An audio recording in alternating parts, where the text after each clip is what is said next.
Okay, so today you guys will be introduced to isometric projection. This is just a pictorial drawing with preceding lines at 30 degrees as demonstrated here in this diagram. So you could read through this information, but what I'm going to do is just to draw a horizontal construction line to show the horizontal plane. So I'm going to go to line and just select, and as you can see there's a green line here. It's the polar mode that is on, and let me just select here. This is to know over here I have divided the screen. This will be my drawing area, right? And it is on a rectangular grid right now. We are able to change this if we go down to grid and just right click on it, go to grid settings, and then we see right here snap type. We could just change this to isometric snap. You don't have to use the grid, but for beginners it's very good for you to see how you align the lines with the grid. The grid will assist. If you don't want to use it, you could always turn off the grid. I'll keep it on for this demonstration. So what is the easiest way to get the isometric projection? Escape. So the polar is this circle with the angle in it, and if it's not here you could go to customization and find polar tracking, right?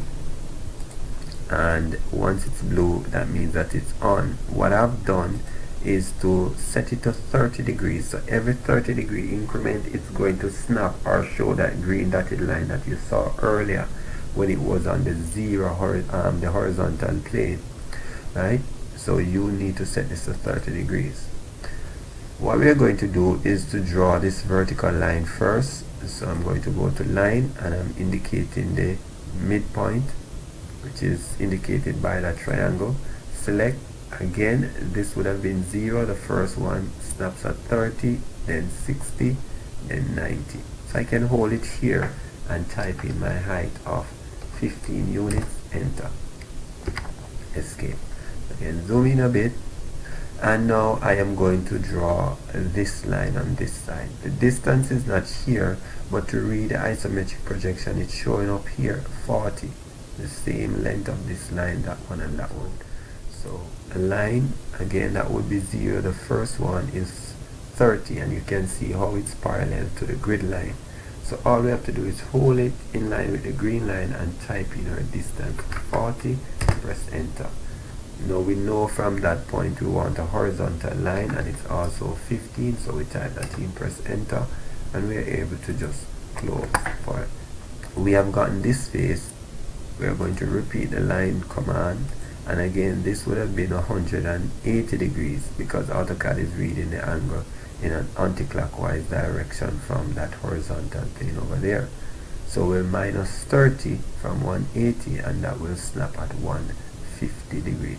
So all we have to do is type in 70 for the length, enter, while holding it there. And again we can type in this 15 and we could close at that point right there, right?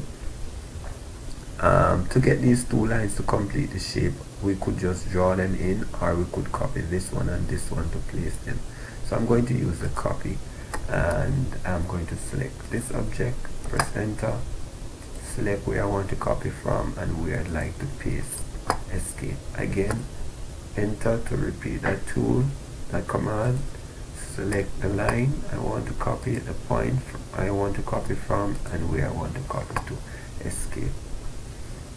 So that is your first isometric drawing that you have completed, and we just want to highlight the lines and just outline them so it's not on the same line weight as the construction line shown here, this horizontal plane. We could go ahead and just dimension just to check the angle between here. So we'll select these two lines and we can see that it's at 30 degrees. We could just check this one as well since we are doing that. So both of them are at 30 degrees as indicated here, right? And this is the basic principle behind drawing these isometric projections in AutoCAD. Thanks for watching. The